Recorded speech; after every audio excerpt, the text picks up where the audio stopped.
All right, good morning.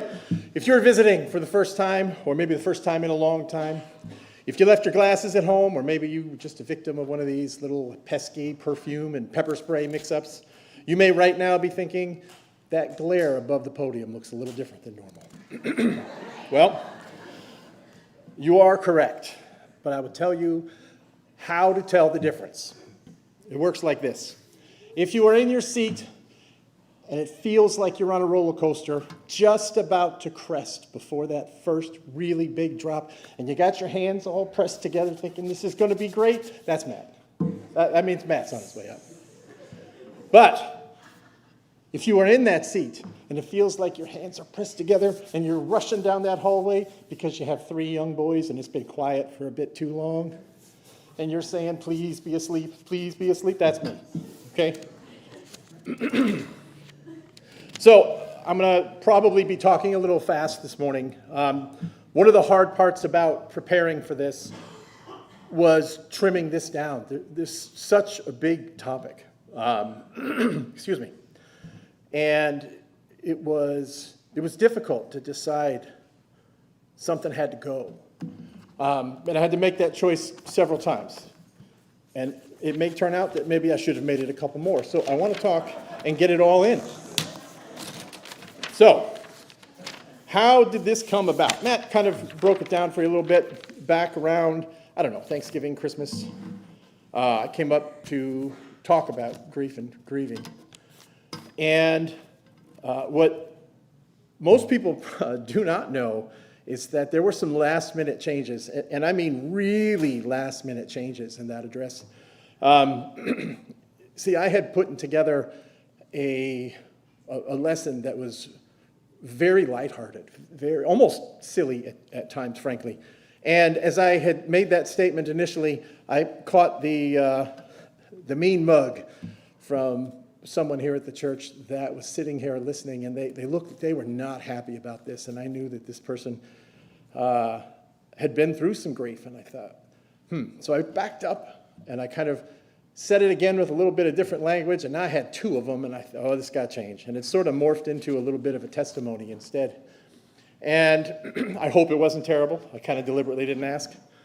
But Matt asked me afterward if I'd be willing to come up here and talk a little bit about grief, grieving, mourning, with a little more of sort of a how-to perspective to it. And how long would I need to be ready? Yeah, sure. And I'd need about 20 to 25 years. So we compromised, and here I am. So I'd like to start with a couple passages of Scripture. Matt read this morning from Psalm 77, but I got a couple more I'd like to include today. So can we have Matthew 5, please, verses 4 and 8. Blessed are those who mourn, for they shall be comforted. Blessed are the pure in heart, for they shall see God. Now, I skipped over some passages in the center there. It'll be clear in a moment why. But I'd also like to get the passage from 1 Thessalonians, please, 4:13 through 18. But we do not want you to be uninformed, brothers, about those who are asleep, that you may not grieve as others do who have no hope. For since we believe that Jesus died and rose again, even so, through Jesus, God will bring with him those who have fallen asleep. For this we declare to you by a word from the Lord, that we who are alive, we who are left until the coming of the Lord, will not precede those who have fallen asleep. For the Lord himself will descend from heaven with a cry of command, with the voice of an archangel, and with the sound of the trumpet of God, and the dead in Christ will rise first. Then we who are alive, who are left, will be caught up together with them in the clouds to meet the Lord in the air, and so we will always be with the Lord. Therefore, encourage one another with these words. So if you give me just a brief moment, I'd like to say a quick prayer. Father, I thank you for the opportunity to be up here. It is an excellent opportunity, Lord, but it's big. And Lord, I ask that you guide my words, you guide my heart, and help me to be of use to the service. Help me to be of use to the people here today, Lord. Lord, open their minds, open their hearts, that they might receive the message that you have for them. Amen. And thank you. Let me grab. So, One of my favorite authors of all time is C.S. Lewis. C.S. Lewis was a proper genius. He's as quotable as Winston Churchill, and he just has a knack to take the complex and make it simple for the simple, right? And I think every time I pick up a book of his, I learn something so obvious that I've missed for my entire life thus far. So one of the reasons that I'm here is a quote from C.S. Lewis in his book, The Problem of Pain. And he said, "Blessed are the pure in heart, for they shall see God, for only the pure in heart would want to." Now I'm up here in part because a man that brilliant got it that wrong. I understand his point. But at the times that we need God the most, the times of true desperation, we are not always pure in heart. And very often we landed in that spot from actions that were not pure in intention or result. And so in part, I am up here to sort of identify that path. So I've set up here to talk about grief. So let's start by defining our terms. I think if I were to ask a couple of you to just shout out a definition, there would be in each opportunity the word death or mourning. There would be a focus on dealing with the loss of someone. And there's certainly a part of it that belongs in there, but that's not big enough. What about Johnny Erickson Tata or Christopher Reeve or Paul with his thorn in the flesh? Do they not grieve a functional and healthy body? Do their families not grieve for them? So we're not big enough. How about we include the young woman longing for a husband? How about we include the married couple that have been trying for years for children to no result? What about the missionary trapped in his hometown? How do we include the athlete that simply aged out of his sport? How do we include, for that matter, the child whose birthday is past and they just didn't get the toy that they'd had their heart set on? Because all of these result in grief, and all of these can cause separation from God if we handle it inappropriately. And we need to be better at reaching these people. So if you wouldn't mind, I'd like to ask everyone to sort of indulge me for a minute for a little bit of testimony. What do I know about grief? For starters, I was an English major committed to the Oxford comma at a state school in the 1990s. But I got over it. No. I do have a few bona fides that I'll throw out, but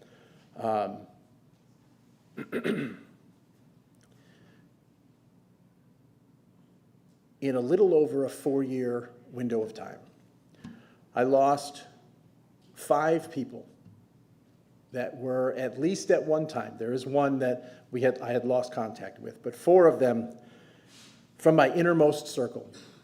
I keep my circles small, and each one of them in its own way, in each one of them in a very different way, was a blow that I had to learn to deal with.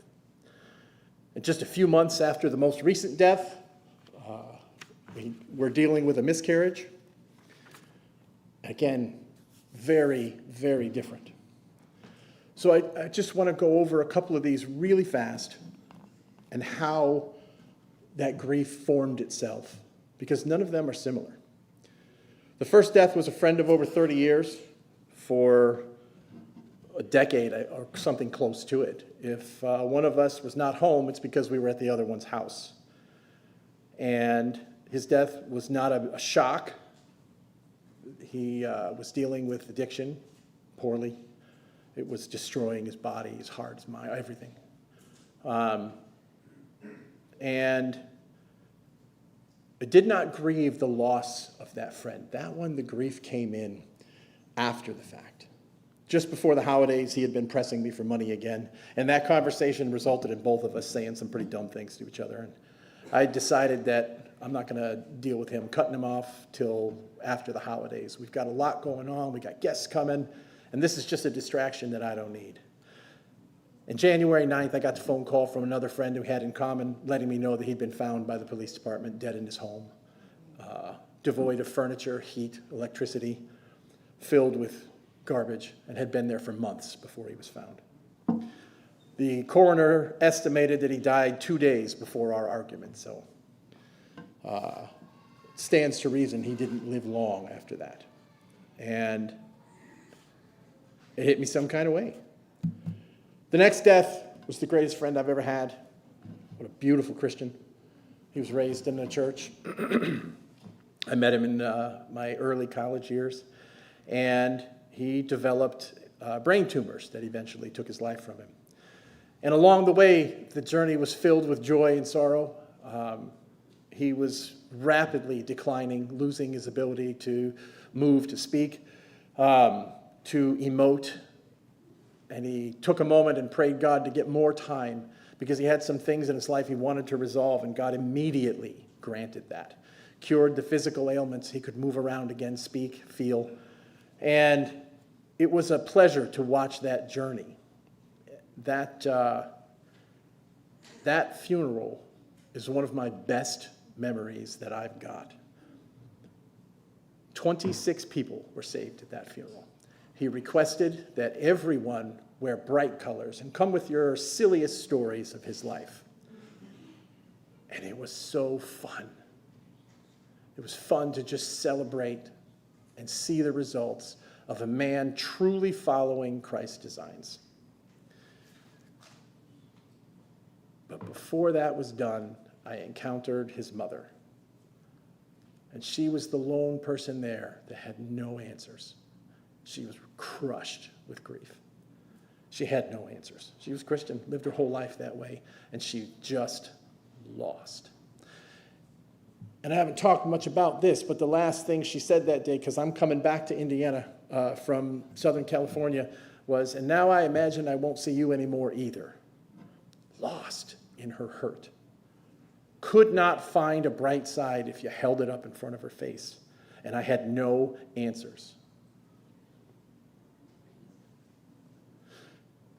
The next death was my mother-in-law, another absolutely committed Christian. There could be no possible doubt. But she wasted away to dementia, and the last few weeks and months, were difficult on everyone around her. And the prayer there was a little different. There was an awful lot of praying that God would heal her or take her, just heal her or take her. And really the grieving there was centered more around her husband, who was also retired. So he was there all day, every day. And trying to find time within our busy schedule to get there and give him a minute to just go home and shower, go home and take a minute for himself. The funeral was as expected. A lot of people smiling, very happy, relieved. And the final one was a good friend of Steve and I who had a carbon monoxide leak that took him in his home. Young man, joyful spirit. None of these were similar. None of these hit the same way. They're always a surprise. Even when you know it's coming, you get that call and there's that shock. So why is it important for us to learn? The answer is that we're terrible at this. I worked with a married couple. Husband and wife both work for this company. I'm not even certain I've met the husband to be, but last year or late the year before, he had a heart attack at work and died. And I was present along with several other people after the wife had come back to work when the other Christian at my job was telling her, Jesus died on a cross 2,000 years ago, so you don't have to feel that way. And I'm sorry, but that made me very angry. It was not the time or place to say anything, but that was not enough. Jesus' death on the cross was necessary. It's the greatest sacrifice in the history of creation, and none will equal it before it's done.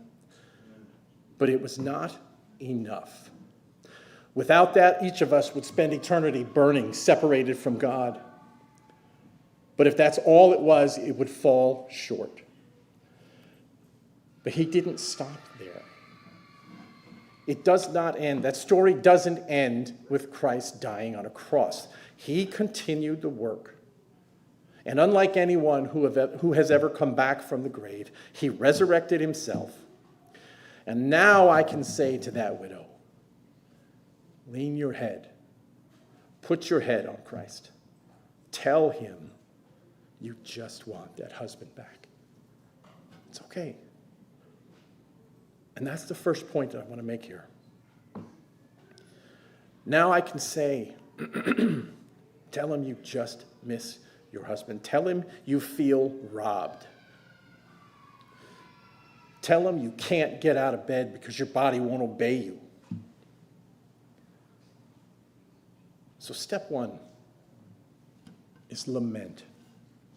And as I did a minute ago, because I think there may be some people unfamiliar with the word, I want to define that term. To lament is to express grief, mourning, or regret audibly. To mourn aloud. Some of the definitions I ran across included wailing. There's no reason to exclude that. But this is a necessary step. You need to tell God the unvarnished truth. I understand that that is so much easier to stand up here and say than it is to do. But it is no less necessary for that. And it's a skill, and we need to practice that skill. We need to train it like any other skill you have anywhere. And it's both flippant and harmful to approach this with the idea that griping comes natural to humans. I understand where that thought comes from. How many of you could raise your hand today and say, I remember when so-and-so taught me to cry? We didn't need to be taught. We were born on this earth with the ability to, in a raw and visceral way, cry out. And we then spend years and hours training ourselves to stop it. So I'm asking you today to stop that, please. And train yourself again to find that part of you that, like the newborn infant, can just cry out in raw honesty. No, nothing bad comes from that. It is necessary, and God is listening.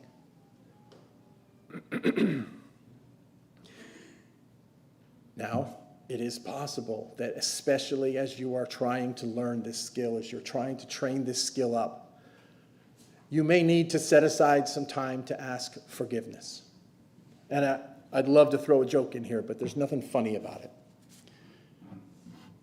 There are times when we are hurt, angry, feeling victimized, that we lash out. And God is no stranger to this. And he's certainly not unaware, and he's not immune to being lashed out at. And it's very likely that at some point you'll do this. So just make a note to yourself. Don't fail to talk. Don't wait till you have everything under control and you could sit down and write it all out in this disjointed, disconnected, unemotional way. Say it while it's raw. And if necessary, if you cross that line, then ask God for forgiveness. Because here is where the cross does come in. His grace is sufficient to cover these errors. He wants that opportunity. We say, even the secular world, they spend so long talking about the benefits of talking about trauma. But it matters who you're talking to. So take it to the one who is best equipped to handle it, who you know has your best interests at heart, who can show you the grace that you need to hear, you need to feel, you need to know is there in the moment when you are crushed and down. and you can't find the escape. Be respectful if you can, but above that, be honest. Be raw and just give it to him. On Friday, January 13th, 1995, I was stabbed outside a friend's home. There's way too little time for this story, so we're going right past that, because the relevant part is this. As I was complaining to God about this and feeling pretty self-righteous, when I stopped talking, God spoke.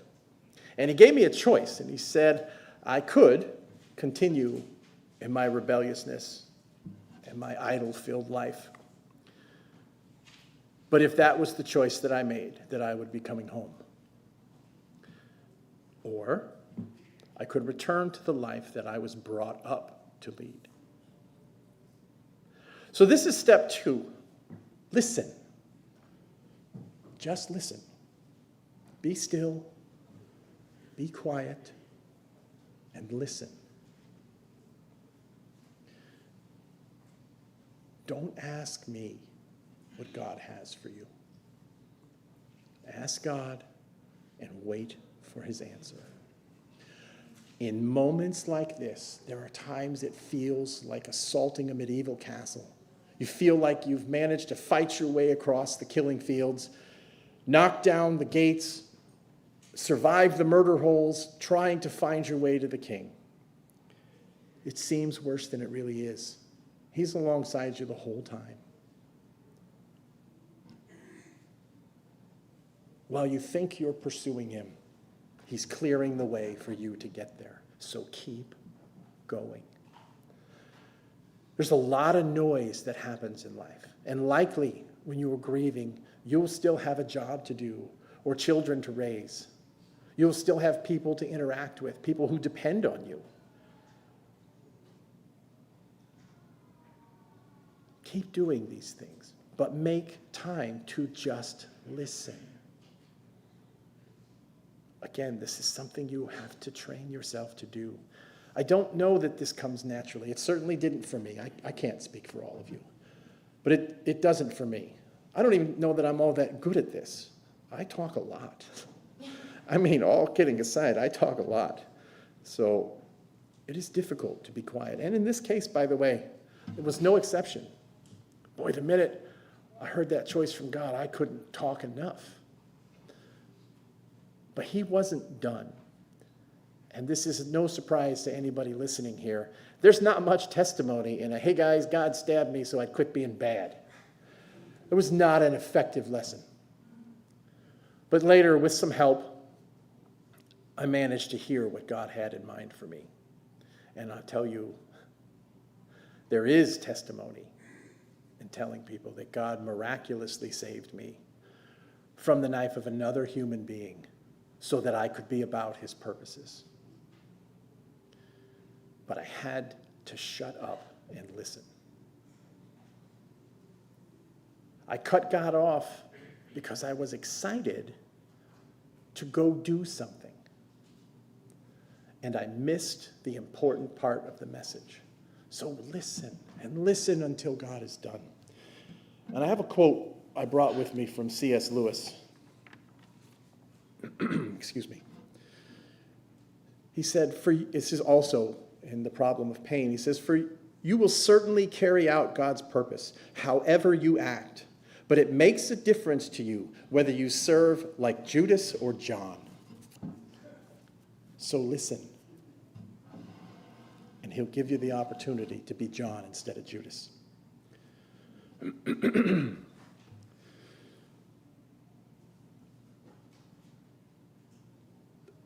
a little off script here, and I may get this a little wrong. C.S. Lewis also wrote, we can ignore pleasure, but pain insists on being heard.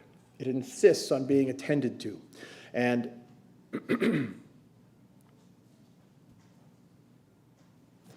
we may hear God in pleasure, who speaks to us through our conscience, but shouts to us in our pain. Pain is God's megaphone to a deaf world. Pain and grief does, in fact, have a purpose. God has a purpose for it. But we have to listen to hear that message. And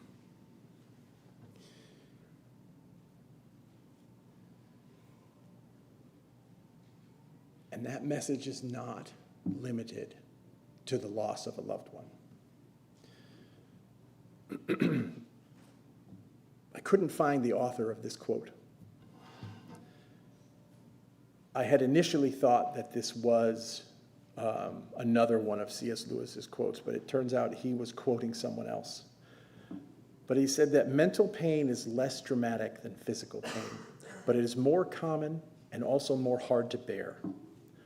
The frequent attempt to conceal mental pain increases the burden because it is easier to say my tooth is aching than to say my heart is broken. You don't have to tell me that your heart is broken. And God already knows, but tell him anyway.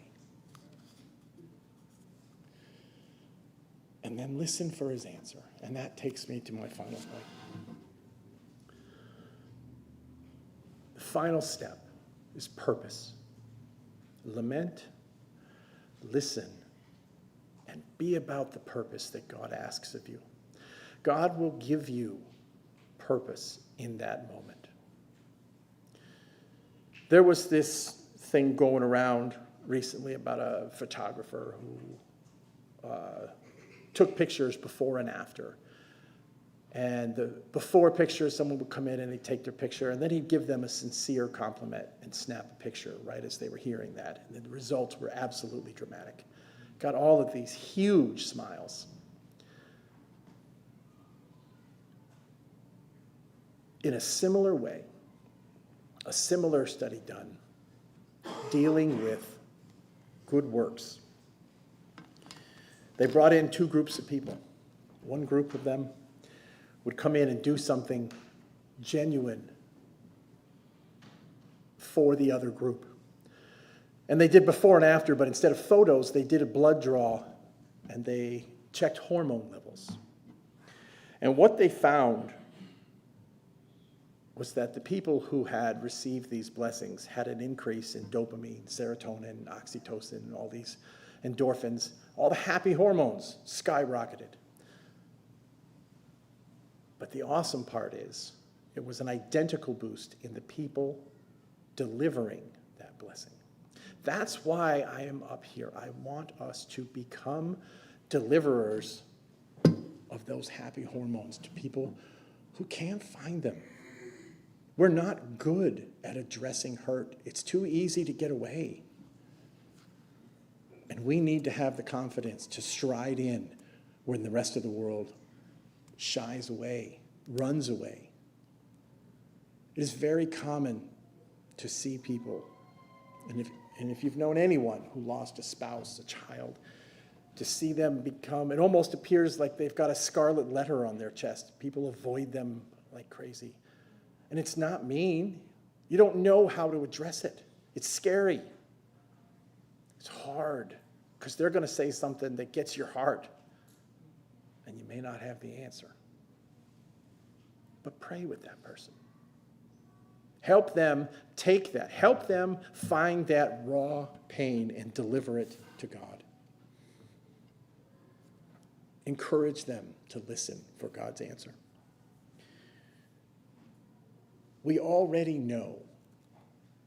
The Bible, I just read it. The Bible tells us we are not to grieve as the unsaved do. There's no reason to. In terms of the raw loss, we hurt. We're not spared from that pain. But we are spared in that through our darkest moments, God has joy and purpose. He has confidence to deliver to us in spades. We just have to listen. We just have to wait. Again, it's easier to say than it is to follow through with. But I promise you, nothing has happened to anyone here that God could not put a smile on your face in the middle of it or find contentment throughout. You don't have to be happy. That would be a crazy thing to ask of you. I just ask that you be honest with God. Because your testimony in that time will reach people. It'll reach into everyone has grieved. I could ask any one of you to come up here, and I guarantee you can deliver some testimony that I just couldn't relate to at all. I've had some stuff happen to me that hit me pretty hard, but I have not had what all of you have had. And that testimony speaks. I had a friend about 20 years ago who lost an infant, his daughter, in his arms. And he kept a blog as he went about. This actually is closer to 25 years ago. And I spoke to him last week. And 3 people last week, they're still finding this blog and calling him about it.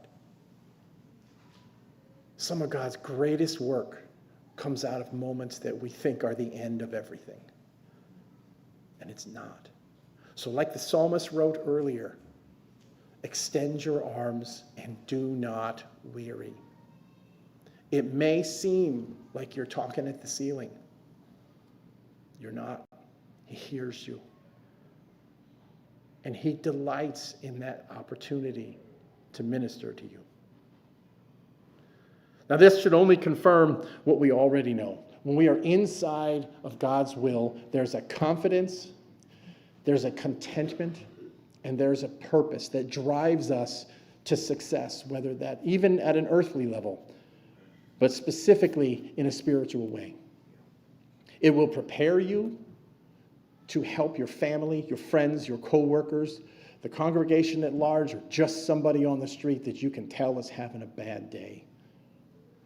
And it will prepare you to approach that person and confidently say, Jesus rose from the dead to be available for you today. He is listening right now. Can I go with you to talk with him right now? I don't think you'll be surprised by the results. I think you already know how that goes. It's beautiful.